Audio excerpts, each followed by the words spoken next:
Back when I was studying Eastern religions, that is Hinduism, Buddhism, that sort of thing, something that really impressed me and that I really took to heart is the whole idea of action through non action. Or choosing to do nothing is making a choice. Or to put it simply, learning to accept that there are things you can't change. And not everything in your life can be controlled.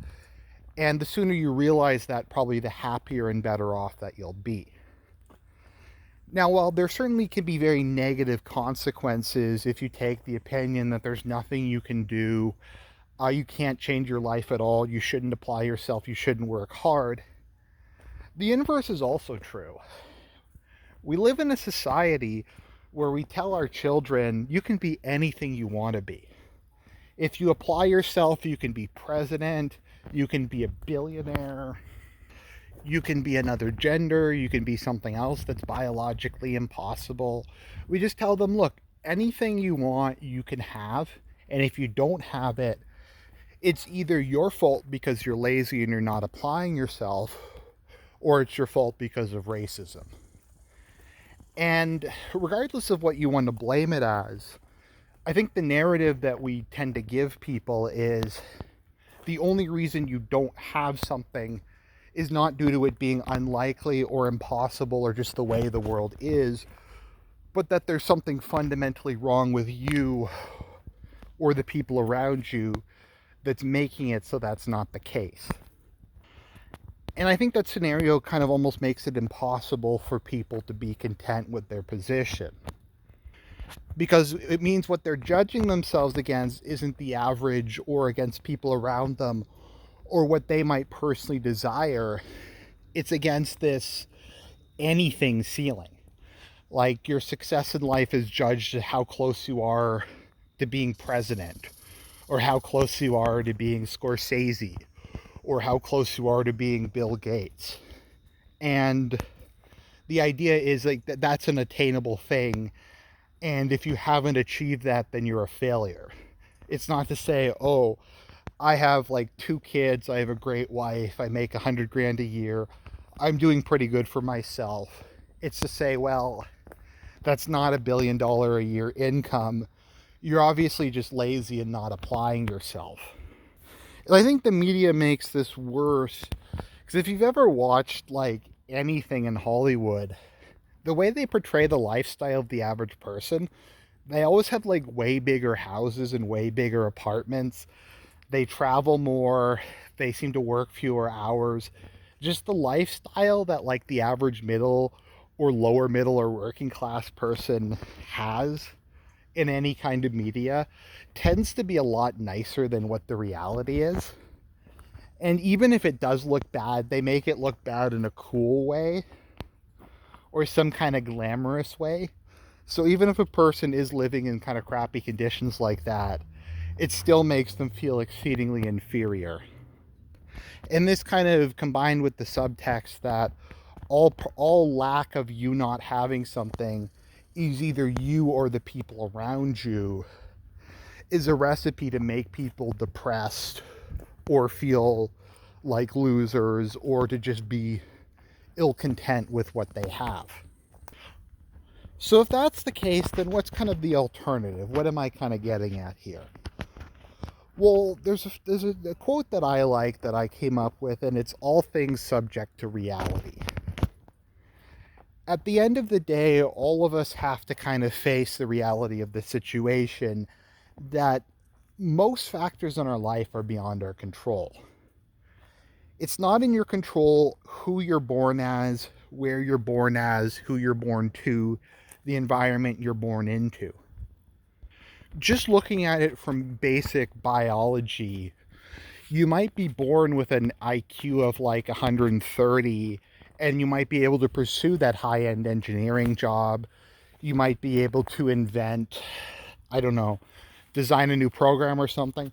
Or you might be born with like an 80 IQ and be barely able to do menial labor. Like even just that one thing, maybe you're born blind and your opportunities are going to be more limited than if you were born with eyesight. Once again, there's like just looking at very, very basic um, factors involved in your biological makeup, like whether or not you have a disability, how high your IQ is, even like what your tendencies are within your IQ.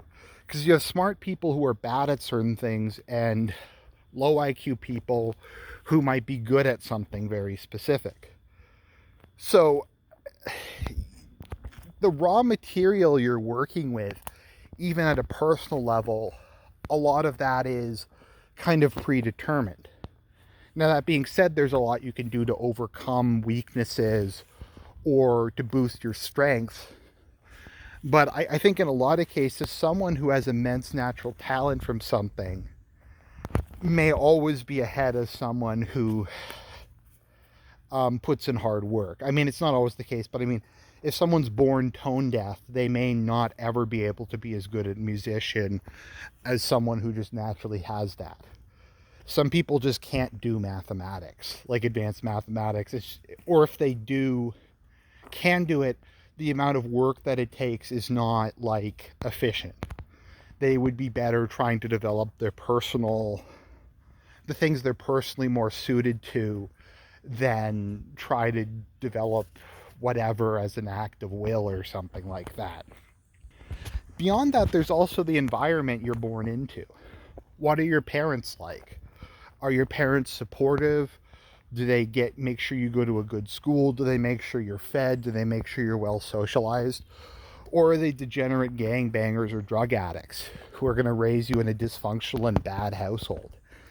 That is something that's mostly beyond your control. And as a society, you can try to mitigate that, and you can have programs and you can have oversight and you can try to encourage parents to do the right thing.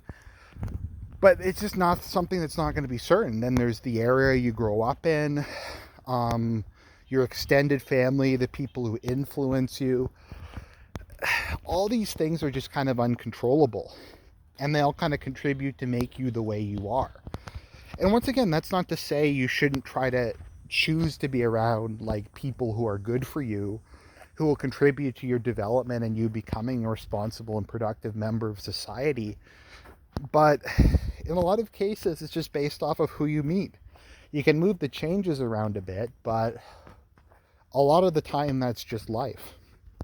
Beyond that, opportunities in life are often, once again, there's a lot of luck involved. Maybe you apply for a job and you're the most qualified, but the person who's reading the resumes just like doesn't want to read anymore, and they stop at the one before you, and then you don't get the job, but you would have gotten the job if they had have read the next one. Maybe someone just forgets to email you. Maybe you didn't run into that person at the hockey game or at church who would have given you the funding to build your $1 billion product.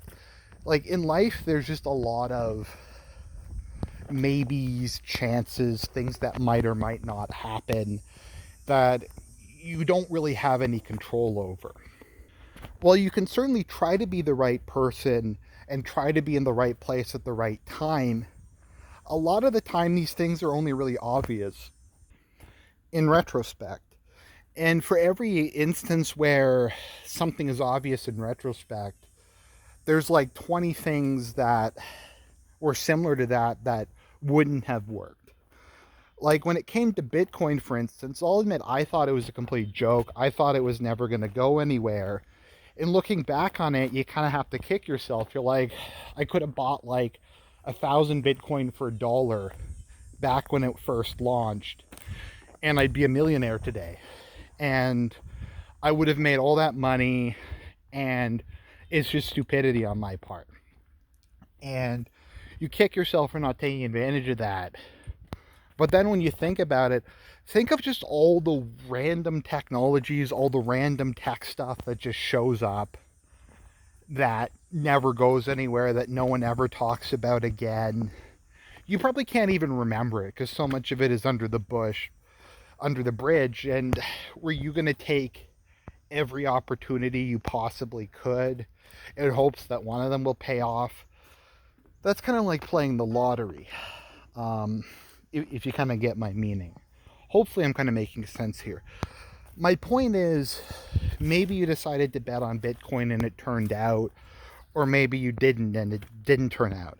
There's all kinds of cryptocurrencies that come out like on a daily, weekly, monthly basis to try to recreate the fire in the bottle that was Bitcoin. And a lot of them just wind up going nowhere. And that's the case just for a lot of opportunities in life. And I think once you kind of recognize that you have to play with, to use the cliche, the cards you're dealt with. There's who you are as a person, given your background, given the biological and spiritual matter you have to work with, your society, your family, your environment. There is a lot you can do, but there is a lot you can't do.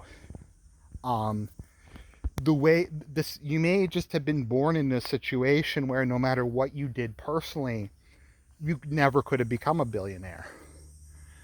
Unless there was like some just bizarre random, I guess, series of like the stars aligning, like 24D chess thing behind the scenes that would somehow make you a billionaire. Or maybe there was no chance you would ever become president no matter how hard you worked, or something like that. My point is, in life, most of the things around us are things you can't control. And you just kind of have to learn to accept that. And when something bad happens that there's nothing you can do about, you can get angry about it, you can resent it, but you just don't want to blame yourself. You don't want to put yourself down, and you don't want to spend time going, oh, I'm not super rich, I'm not this, I'm not that, I'm not living up to my potential. And if you start kind of looking at it that way, I think it's kind of also kind of a self-fulfilling prophecy. Because if you get really down on yourself, you get really demotivated, and you're not going to want to try to change the situation. If you think you're a massive loser, and nothing you can do is going to change that, then you're not going to. So I think trying to get through life and being in one piece, mentally speaking, involves just trying to learn to accept that there are things you can change, there are things you can't change, and that ultimately a lot of it is just outside of your hands. At the end of the day, there's 8 billion other sentient beings on this planet who all have their own agendas, who all are making their own individual actions, and you're just kind of one drop in the bucket among all the others. And rather than see that as something depressing, take some solace in that. That the fact that things are screwed up isn't solely your fault. You're responsible for what you're responsible for. And that's about it. So, sorry if that was kind of incoherent and didn't make a lot of sense, but I think it's an important lesson to try to learn. At any rate, God bless, and more content to come.